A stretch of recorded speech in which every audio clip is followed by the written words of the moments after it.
will be, as a human, biggest loser. What should be used? Stable. How does stable?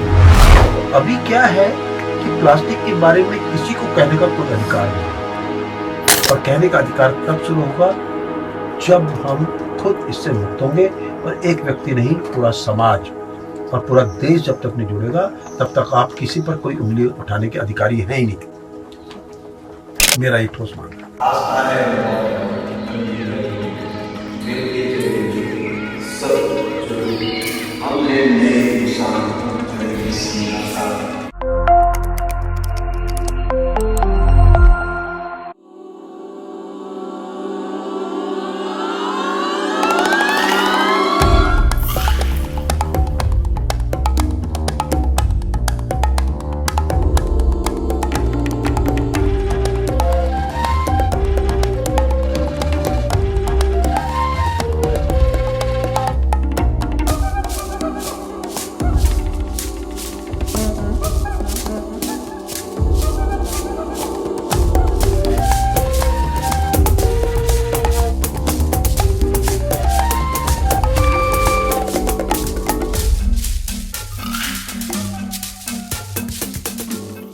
स्वागत है sustainability Karma के इस episode में आपका। मैं हूं आपकी मेज़बान नैना गौतम और आज मेरे साथ मौजूद हैं doctor Anil Prakash Joshi.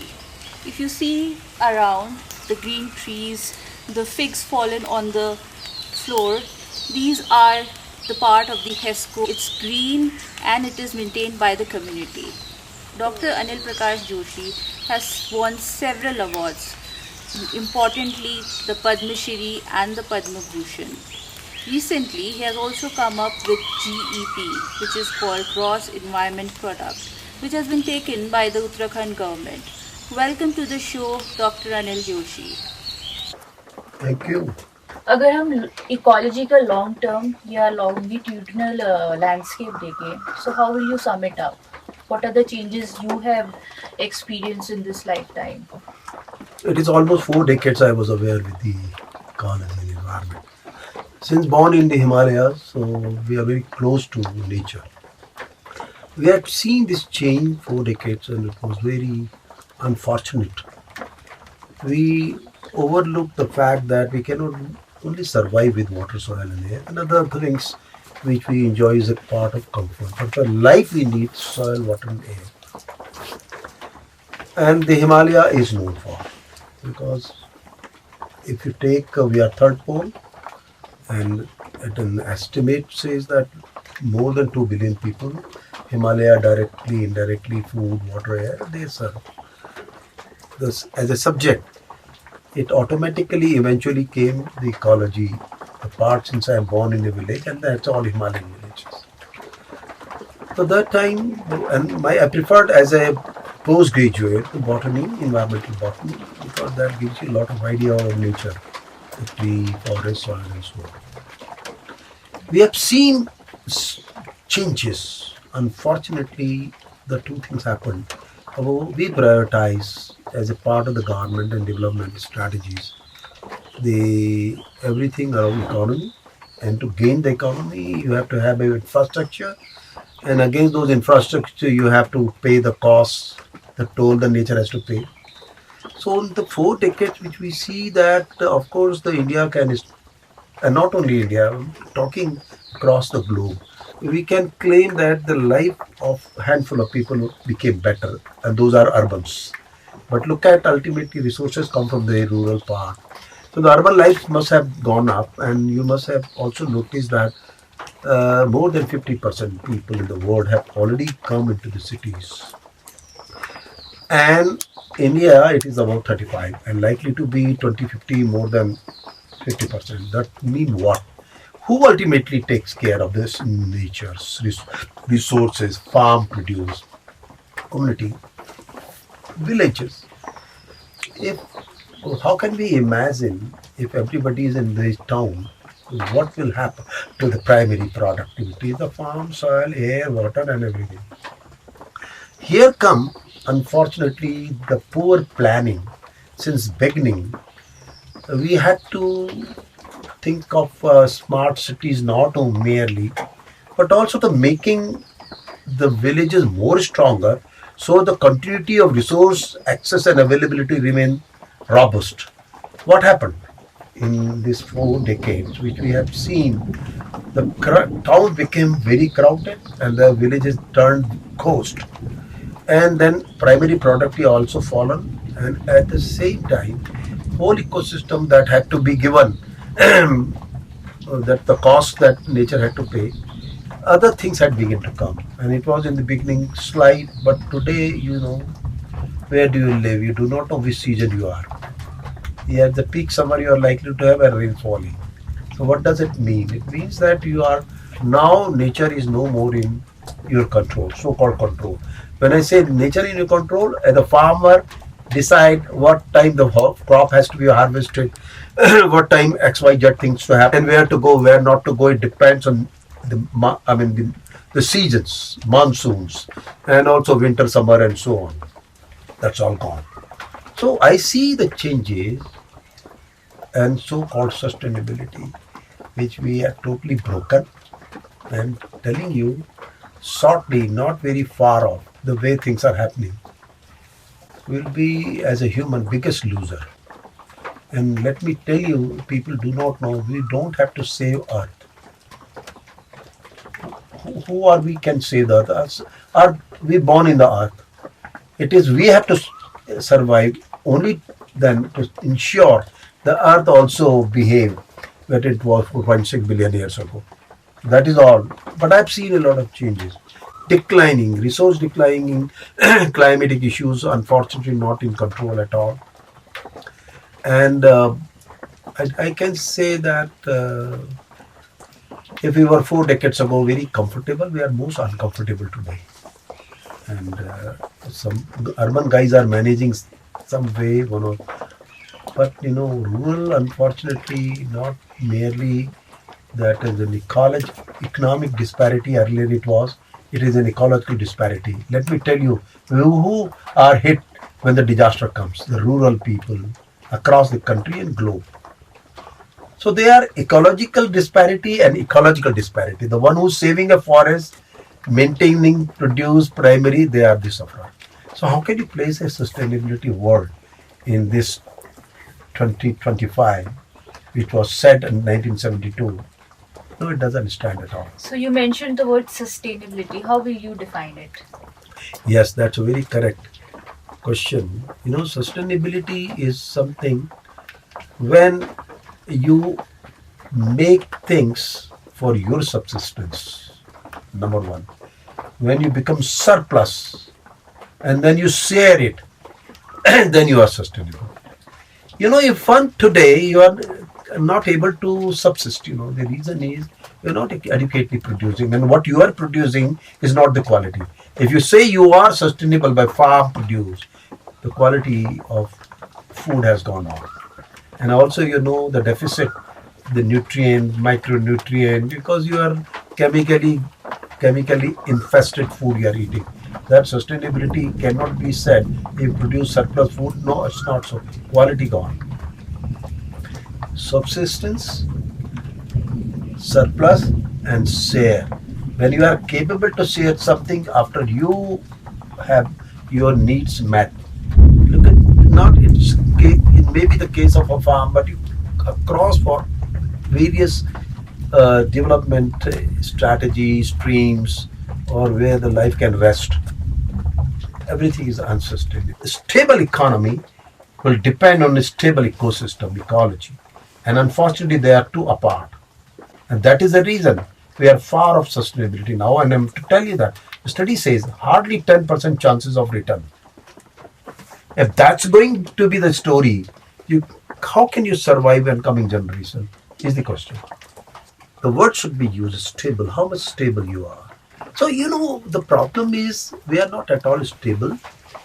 And I think this is a high time to review. You have established Hesco. What was the inspiration behind it?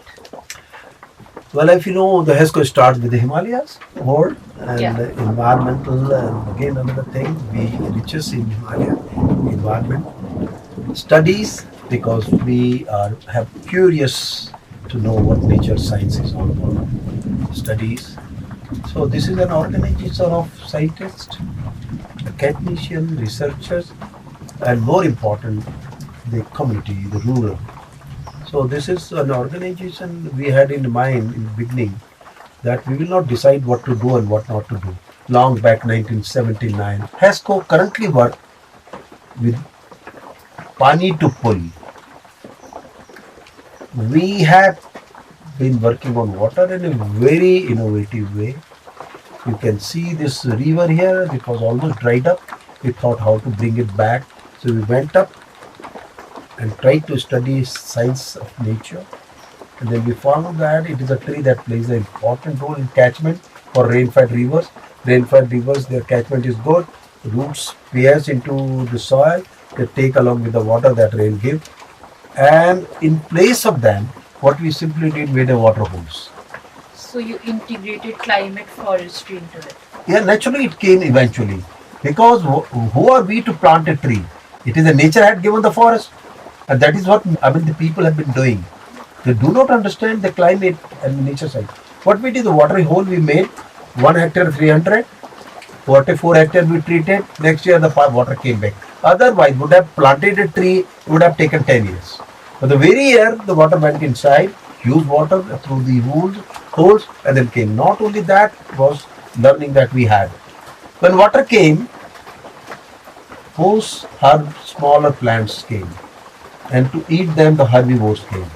Again, depending on herbivores, we have now wild boar, we have a heron here, deer, we have mangoes, we have porcupine, and then the leopard also.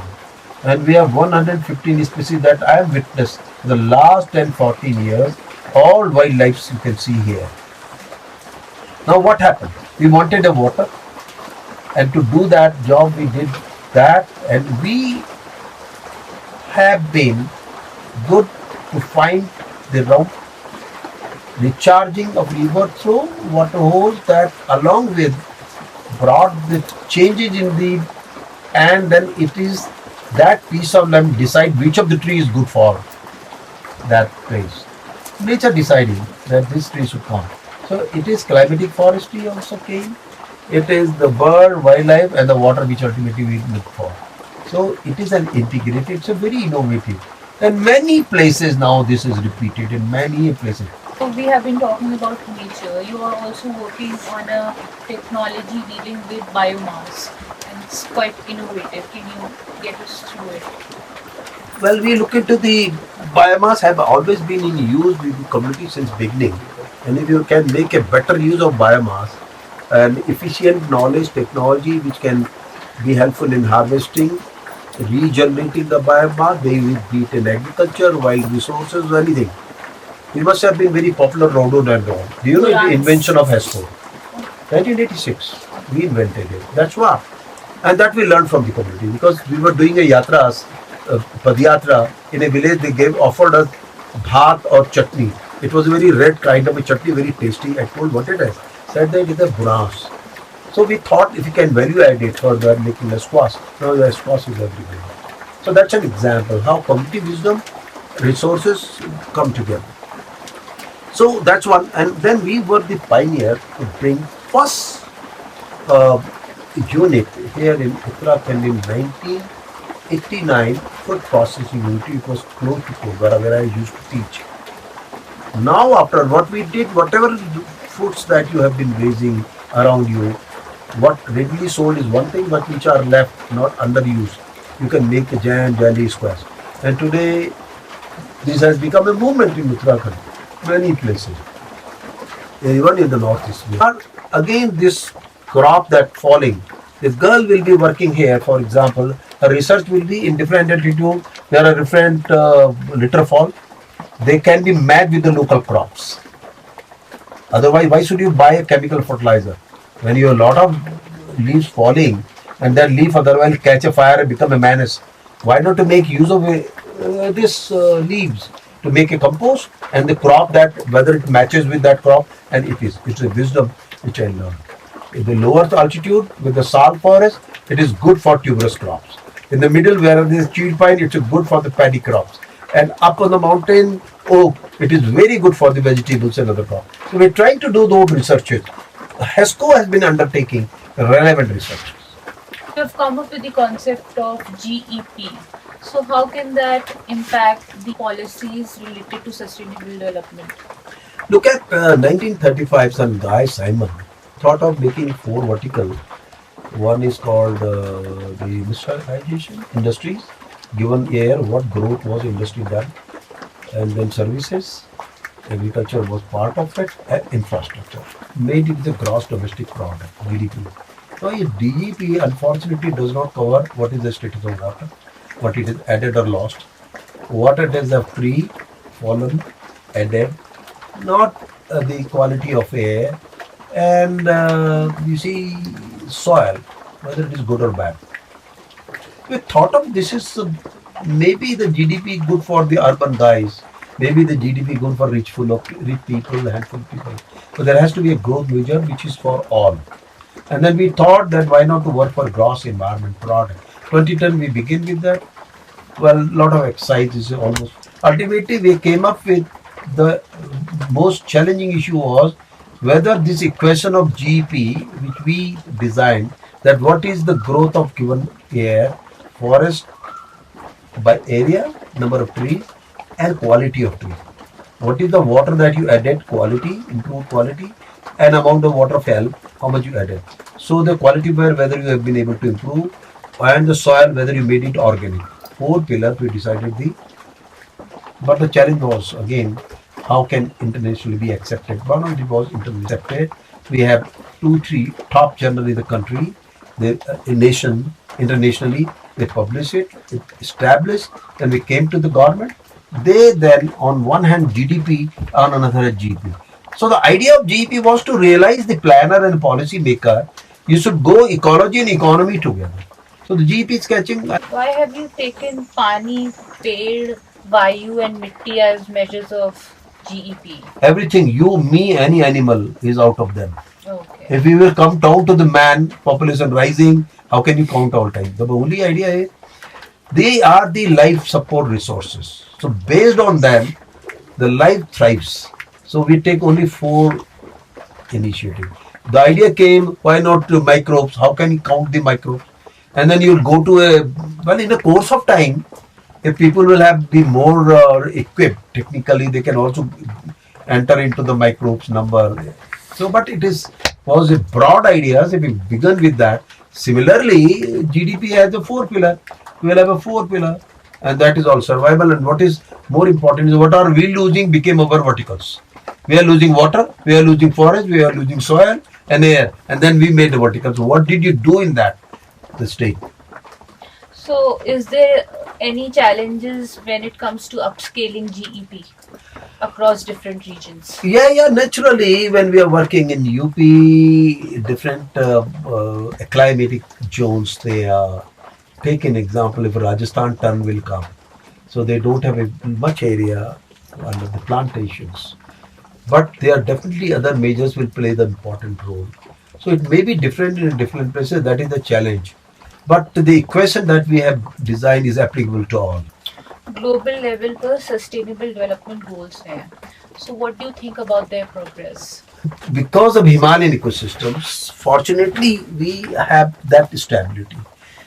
Another 20 years we will not collapse because we have so huge glacier, forests of inaccessible areas, we cannot fill them. So that's one thing. So our SDG goal will remain, and that is the reason why we came first, Uttarakhand state. Yeah.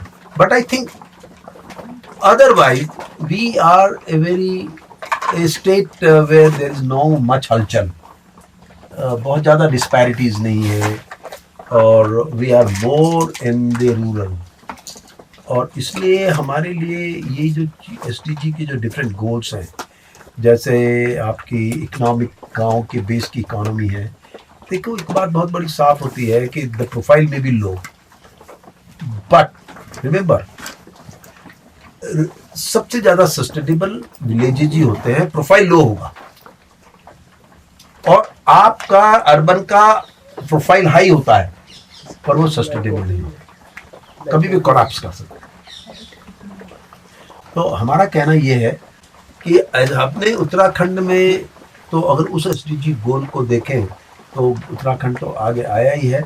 SDG point of view, Uttarakhand is alright doing well. Now the World Environment Day is coming और उसकी theme है plastic waste. So what do you think, how can we deal with this never ending menace of plastic, and also now that microplastics have entered into human body? नैना एक बहुत important बात है. आप हो या मैं, ये सामने 2, 4, 5 जितने बैठे हैं, चारों तरफ सबसे, जो मैं कहता हूँ आप किसी से भी इंटरव्यू कर लीजिए मेरी कहने के बाद, हर एक से पूछोगे तो प्लास्टिक को कोसता हुआ नजर आएगा. menace है, it's a disaster. Everyone, on the other hand, every one of us using plastic. उस गरीब की आपने क्या हालत कर दी प्लास्टिक की. एक तो उसको ठुकराते हो, धक्का देते हो, मारते हो और यूज भी खुद करते हो. प्लास्टिक कहाँ जाए? ये इस आदमी का दंड है. वो एक ही चीज को कोस रहा है लेकिन उससे मुक्त नहीं हो पा रहा. ये मेरे साथी देख लो, यहाँ पे इनसे पूछ लो प्लास्टिक क्या है, बड़ा खराब है साहब, इनके निकल जाएगा एक आध प्लास्टिक बैग में. तो ये जो आयरनी है, ये सबसे बड़ी चुनौती है. अब आप ये बताइए कि अगर प्लास्टिक इंडस्ट्री एक किनारे से बंद कर दी जाए, कईयों के रोजगार चले जाएंगे. अब जब प्लास्टिक ने कहा कि अच्छा, एक तरफ मुझको परेशान करते हो, कहते हो खराब है, लेकिन मुझे यूज करते हो, तो चलो मैं तुम्हारे शरीर में ही प्रवेश कर जाता हूं. इसलिए कि हमने दोहरा चरित्र अपनाया. मेरा मानना यह है, प्लास्टिक को हम पिछले 20 सालों से बोल रहे हैं, प्लास्टिक का विरोध कर रहे हैं, लेकिन आज 20 सालों में भी आप बताइए प्लास्टिक कहाँ नहीं. चाय की दुकान से लेके और सब जगह, और वो भी जो सिंगल यूज प्लास्टिक है उसके भी यही हाल है. अभी आप जाओ बाजार में, अभी लो प्लास्टिक के थैले में आपको सब्जी देंगे, आप भी मुस्कुराते हुए लेंगे, क्योंकि आप ठाट बाट में जाते हैं. पहले हम सब्जी थैले में लेने जाते थे, अब खाली हाथ जाते हैं. तो अभी क्या है कि प्लास्टिक के बारे में किसी को कहने का कोई अधिकार नहीं है. और कहने का अधिकार तब शुरू होगा जब हम खुद इससे मुक्त होंगे. और एक व्यक्ति नहीं, पूरा समाज और पूरा देश जब तक नहीं जुड़ेगा, तब तक आप किसी पर कोई उंगली उठाने के अधिकारी हैं ही नहीं. मेरा ये ठोस मानना. वर्ल्ड एनवायरनमेंट डे पर आप हमारे लिसनर्स को क्या मैसेज देना चाहेंगे? 5 जून फिर आ गया और हमने कुछ नहीं. अगर ये सोचेंगे कि मनाते मनाते तो कुछ कर नहीं पाए, पर इसको अगर इस रूप में जाने कि हमने इतने लंबे दशकों में अपनी ही जान बचाने के लिए कुछ नहीं किया, क्योंकि अगर हवा, जंगल, मिट्टी, पानी खत्म हो रहा है तो ये तो हमारी जान संकट में आ रही है ना. और हमें अपनी जान की अगर ना हो, प्रकृति और पृथ्वी को आपका ध्यान चाहिए खुद को बचाने के लिए, और उसके रास्ते बनाने होंगे, वही सोचना होगा. ये मैं समझता हूँ कि मेरा प्रार्थना सबसे, प्रकृति की बात हो या पर्यावरण की बात हो, अगर हम सब लोग मिल लें तो प्रकृति को भी प्रणाम करेंगे, पृथ्वी को भी बचा पाएंगे. और सच बात तो यह है, अपने को आज और आने वाली पीढ़ी को कल हम सब मिलकर बचा सकते. ये थे डॉक्टर अनिल प्रकाश जोशी, जिन्होंने अपने एनवायरमेंटल एक्सपीरियंसेस हमारे साथ शेयर करे. Thank you so much for this conversation. बहुत आपका धन्यवाद. This is Naina Gautam signing off for sustainability Karma. ये तो तय है कि रास्ता है मिलके चलेंगे सब चलेंगे, हम हैं नए इंसान, चलेंगे सीना साथ. Hope you like this program. We look forward to your feedback on our WhatsApp number 9818120554. For participation in this program, write to us at sustainability.karma@gmail.com. Looking forward to meet you again at the same time next week with a new episode and a new guest. Till then, goodbye from all of us. Sustainability Karma, a podcast series on sustainable development, sustainability and ESG.